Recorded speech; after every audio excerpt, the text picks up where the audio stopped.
The effects of the current economic crisis have touched everyone. Even if you still have a good job and a paid-up mortgage, chances are your monthly 401k statement will remind you that you've lost a good chunk of your savings. Trillions of dollars have evaporated from those accounts that have become the prime source of retirement funds for a majority of American workers, affecting their psyche and their future. If you're still young enough, there's time to rebuild and recover. But if you're in your 50s or 60s or beyond, the consequences can be dire. And it's drawing attention to the shortcomings of a retirement system that's jeopardized the financial security of tens of millions of people. Good morning. It was called a career fair, but there was no merriment here, only a whiff of desperation. Do you have any openings in the IT industry? Many of these people had been out of work for months and burned through their liquid asset. Alan Weir, who turned 60 this month, showed us his latest 401k statement, which he hadn't had the courage to open up. I'm afraid. You're going to open it now? You want me to? Let's do it. There's good reason for his trepidation. Nearly half of his life savings have vanished in a matter of months. It went down again. How much are you down overall? Oh, about $140,000. You think you'll ever get it back? I mean, I'll probably never see it come back. I was looking to retire probably when I hit 62. I can't do it now. I'll probably be working until I'm at least 70. I'm a Microsoft Office diva. Until she lost her job, Kathleen Coleman had spent nearly 30 years working as an executive assistant on Wall Street. She doesn't have much to show for it. Tell me about your 401k. Does this answer the question? This is what it was in 2005. 2007, you're down below 2005. Right. Another one went down almost $40,000. One was Right. 88,000, and then it went down to like 50. In Dearborn, Michigan, Terry and Donna McNally are barely holding on. He lost his sales job in August. The condo they bought 15 years ago is worth less than their mortgage, and 40% of his 401k retirement savings is gone. Donna is the main provider now. Are you here for Joan? Yes. Terry considers himself fortunate to have found part-time work greeting the bereaved at a funeral home and making lattes at Starbucks, There you go. where colleagues young enough to be his grandchildren have taken him under their wing. What's the hardest part? I'm no longer sitting in a computer or driving in a car to a call. Do you think you'll ever be able to retire? I don't see that day. Can no longer see that day. What kind of a retirement plan allows millions of people to lose 30 to 50% of their life savings just as they near retirement? David Ray, president of the profit-sharing 401k Council of America and a lobbyist for the 401k industry, says it's one that empowers people to make their own investment decisions. 401k is the absolute best way people can save for retirement. They absolutely are the best retirement vehicle we have. How can you say it's the best available if it has let down tens of millions of people at the time they need the money the most? That's not a 401k problem. That is our entire investment system. This is about the markets went down for everybody. Nobody was saved in the current thunderstorm. Ray says that many people still have more money in their 401ks than they've actually contributed. He says everyone had multiple investment options, including low-yield guaranteed returns, and he believes people who lost money have no one to blame but themselves. In America, it's a society based on freedom and choice and personal responsibility. We need to help them understand these responsibilities and execute them to the best they can. 401k is part of that. There are no guarantees. What about the people who are 63 or 64?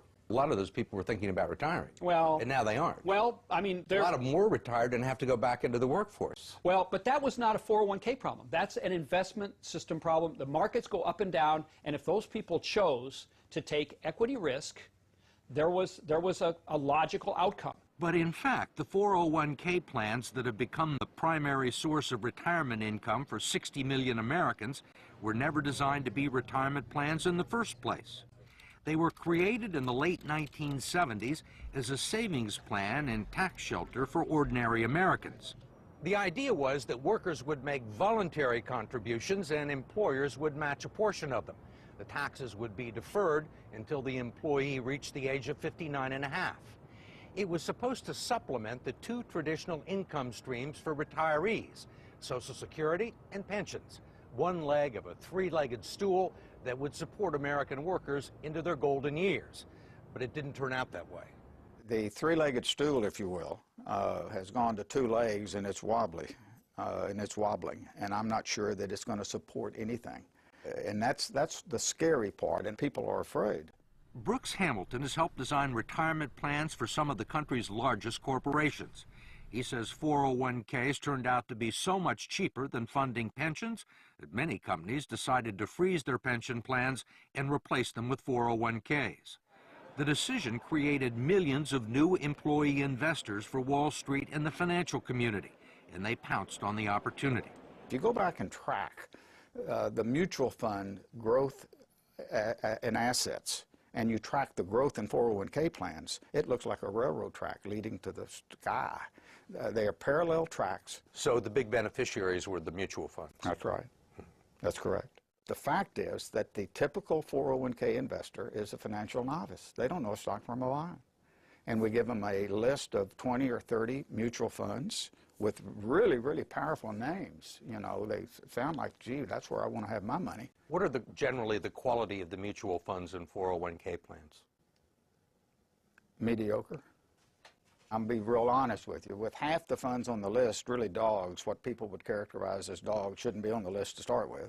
There clearly has been a raid on these funds by the people of Wall Street, and it's cost the savers and the future retirees a lot of money that would otherwise be in their account, independent of the financial collapse. Representative George Miller of California is chairman of the House Committee on Education and Labor and a staunch critic of the 401k industry, especially its practice of deducting more than a dozen undisclosed fees from its clients' 401k accounts. Now you got a bunch of economic wizards jumping in and taking money out of your retirement plan, and they don't want to tell you how much. You can't decipher it in simple English, and they're not interested in disclosing it or having any transparency about it. And most of the people that look at their 401ks have no idea that these fees are being taken out. No. Where would you find it? Where would you find these fees in this prospectus?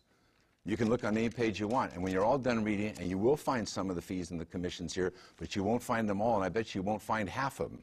There are legal fees, trustee fees, transactional fees, stewardship fees, bookkeeping fees, finder's fees, and the list goes on and on.